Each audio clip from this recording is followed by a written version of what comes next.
Ellie the Purple-Haired Doofus, and welcome back to The Name of the Wind by Patrick Rothfuss. Today we're discussing chapters 61, 62, and 63.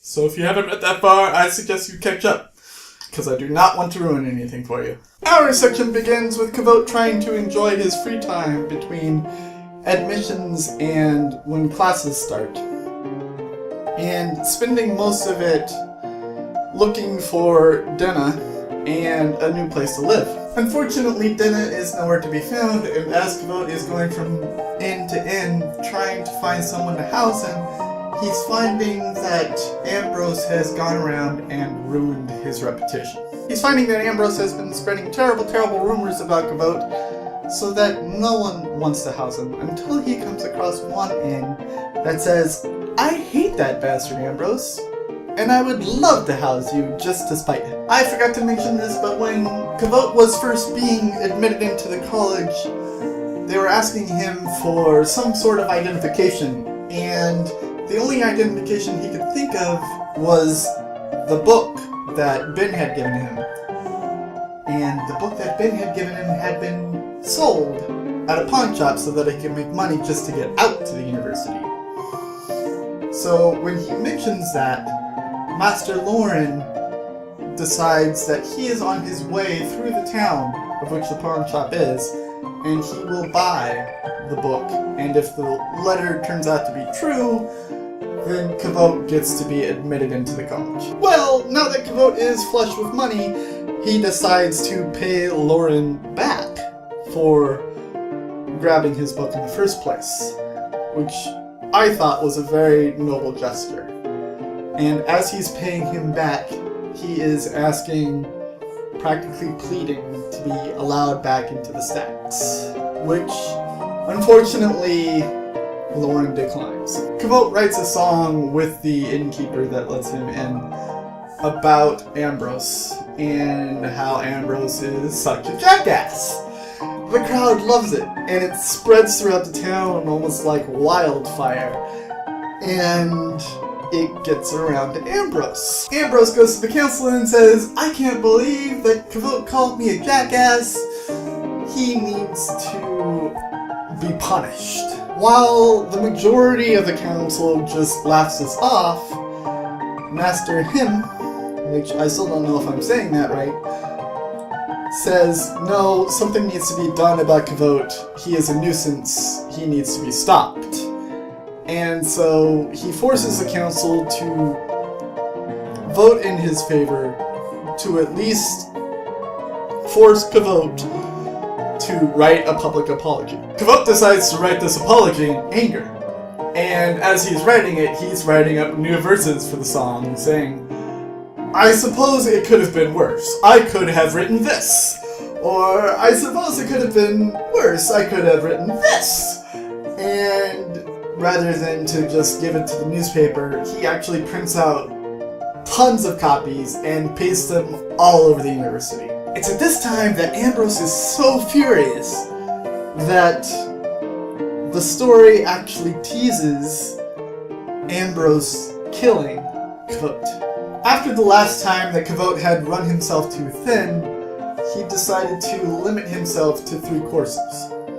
And during one of these courses, he learns about this mysterious substance called bone tar, which, to me, sounds a lot like napalm. Just this really sticky, icky, gunky mess that, when exposed, explodes.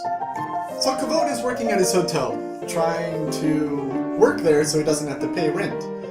And as he's working there, as he's entertaining the people at the restaurant with his songs, who should happen to visit but Denna. Denna says, "I'm about on my way home," and Kvothe goes to the owner and he begs him for permission to leave early so that he can take Denna home and walk her home. The owner reluctantly agrees for twice the amount of work, and Kvothe could not be happier to finally reconnect with this woman that he's been searching for so long. Kvothe walks Denna home, and they're discussing flowers, they're discussing each other, and it's so very romantic. romantic and blah. Kvothe then discusses crippling self-doubt about his chances with Dinah, even though at their end of their meeting, she actually turns to him and says, "Steal me from this man that I'm with. Steal me away. Take me." And this is kind of where I have a lot of similarities with Kvothe, because I cannot read signals at all. I need the people with the lights and the flashlights that are guiding airplanes, and yeah, that's pretty much what Kvothe has right now, and he's still not reading the signals correctly. It's just aggravating. The next day, Kvothe is talking with his friend Willem and Simon, and he's telling them all about the wonderful time that he had with Dinah. And Willem and Simon are like the typical best friends, which means they're complete and total assholes about it. And they won't stop pestering him about it and going, "Hey, you gonna tell us about it? Hey, you gonna tell us about it? Hey, you gonna tell us about it? Hey, you gonna tell us about it? Hey, you gonna tell us about it? Hey, you're gonna tell us about it? Don't worry, it'll get funny again soon. Hey, you gonna tell us about it? Hey, you gonna tell us about it? Hey, you gonna tell us about it? Hey, you gonna tell us about it?" Yeah, it goes on like that. "Hey, you gonna tell us about it? Hey, you gonna tell us about it? Hey, you gonna tell us about it? Hey, you gonna tell us?"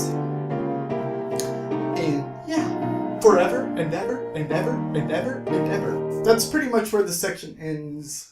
My question for you to put in your answers into the comments is, when was the last time that you had a beacon of light shining at you and you could not read the signal?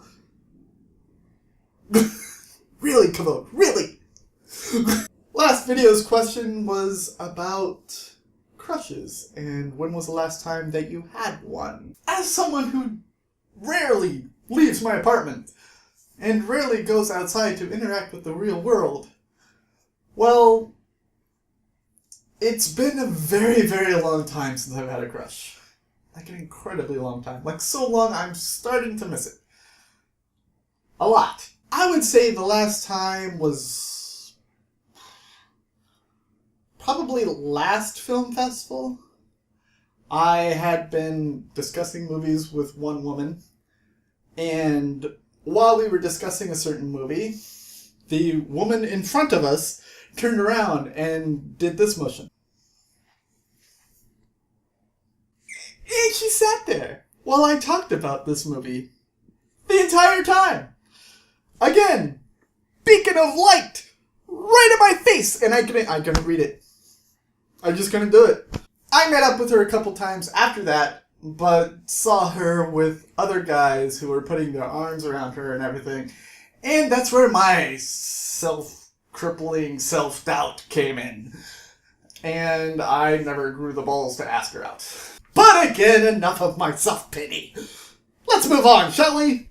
The next book I will be reading for you is Sacre Bleu by Christopher Moore.